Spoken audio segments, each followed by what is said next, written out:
saudara-saudari, senasib sepenanggungan adalah hak manusia, hak rakyat bangsa ini untuk mendapatkan kesejahteraan hidup. Juga kita, kaum buruh, bertahun-tahun kita memeras keringat, melaksanakan kewajiban kita terhadap pabrik ini, tapi apa yang kita dapat?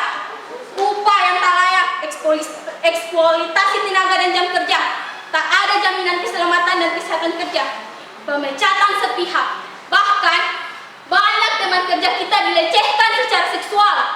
Terlalu lama kita diam, terlalu lama kita dihantui rasa takut. Kita harus bergerak melawan penindasan itu semua dengan tangan kita sendiri. Hanya satu kata, lawan. Hidup buruh, hidup buruh. Begitu semangatnya aku. Aku seperti singa yang mengaum di antara ribuan pertunjukan. Semua mata tertuju padaku. Mereka diam. Entah karena orasiku atau karena kalimat-kalimat itu keluar dari mulut perempuan yang selama ini terkesan pendiam. Aku tak peduli. Sungguh, aku tak peduli. Yang pasti, aku hanya menyuarakan apa yang kurasakan selama aku bekerja di pabrik itu. Mereka pun bertepuk tangan setelah orasiku itu. 5 menit. Ya, 5 menit. Seperti penghargaan penonton teater yang memuaskan. Yel-yel yang aku berikan, mereka sambut dengan gemah yang riuhnya mengalahkan deru mobil di jalan raya. Aku, Sunarti, sang orator. Bagi sesama rekan kerjaku, mungkin aku dianggap pahlawan karena telah berani mewakili mereka. Berani mewakili mereka yang tak berani bicara, berani mewakili mereka yang hanya bisa keluh kesah di belakang, yang hanya bisa coret-coret di dinding toilet, melepas spidol atau lipstik yang berisi umpatan-umpatan atasan. Begitulah jadinya kalau hidup dipendam tapi tak dilampiaskan secara benar. Sejak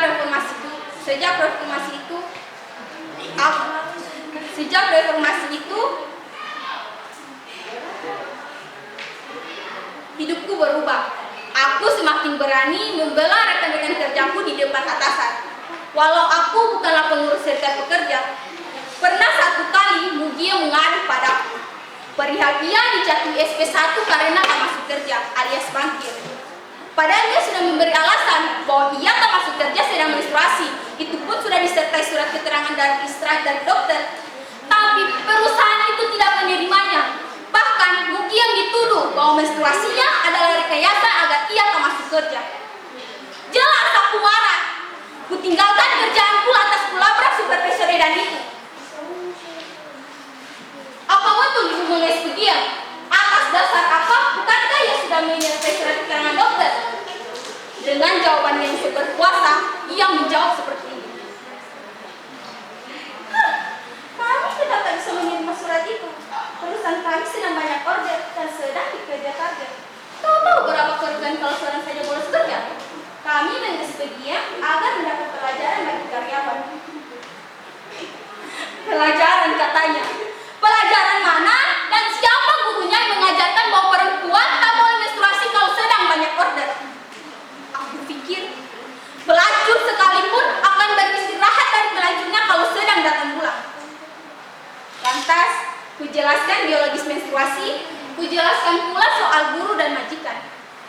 Disitulah mukanya memerah. Ia menyuruhku keluar. Tapi aku tetap bergeming dan terus melontarkan pikiran-pikiran sosialisku.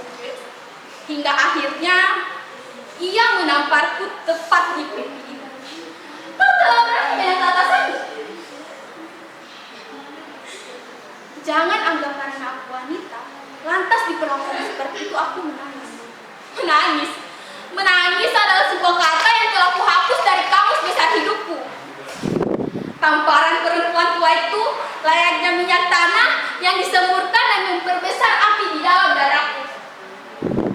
Kutampar dia, kujambak rambutnya dan kujedotkan lidahnya ke meja kerjanya. Itu pelajaran bagimu perang tua.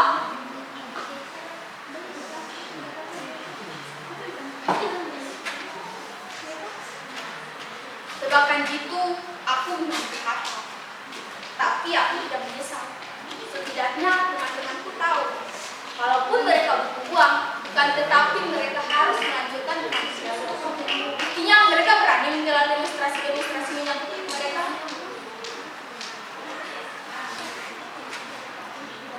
Mengapa bertanya tentang suamiku? Ya baik-baik saja. Kalau kalian berpikir rumah tangga kami hancur setelah kejadian itu, kalian salah. Justru yang didorong keberanian itu Mas Naryo, suamiku. Sekarang dia berburu di pabrik sepatu. Di tempat kerjanya, dia dikenal dengan julukan seperti sudah 7 pabrik jajan.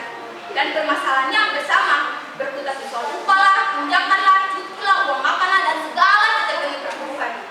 Dan suamiku selalu dipercayai oleh rekan kerjanya sebagai aspirasi mereka. Mas Naryo tidak pernah mau menjadi serikat pekerja, camkan itu. Baginya, serikat pekerja bukanlah lagi DPR-nya para buruh, melainkan menjadi organisasi penjilat bokong atas muda dan jabatan. Pernah sesudah demonstrasi, ia ditawari menjadi kurpiada atau mandor di bagiannya. Terang Mas Naryo menolaknya karena bukan itu yang dia inginkan. Sebab itu, pihak manajemen mencari jalan lain agar bisa memphk-nya dengan sedikit pesangon. Maka disusunlah sebuah skenario yang melibatkan karyawan bagian lainnya. Hari itu Mas Naryo kehujanan sewaktu berangkat kerja. Sudah jelas, seragam dan sepatunya basah. Maka pergilah ia ke loker dan mencopot sepatunya untuk dikeringkan. Ia pun memakai sendal, entah punya siapa, ia pun langsung bergegas ke bagiannya. Tak ada masalah awalnya. Hingga tiba-tiba ia dipanggil ke kantor dan disuruh menghadap ke personalia. Walah, Mas Naryo dituduh mencuri sendal temannya di loker. Mas Naryo tidak terima tuduhan itu. Lantas ia meminta bukti. Maka dipanggillah Subondo. Ia melaporkan bahwa ia kehilangan sendal. Ia pun dan ketika ia melihat sendal itu dipakai oleh Mas Naryo, ia langsung melaporkannya. Mereka tidak menerima alasan yang diberikan oleh suamiku. Perdebatan sengit pun tak terlepaskan. Alhasil, ia di SP3 dan dirumahkan sampai pemberitahuan selanjutnya. Terima kasih.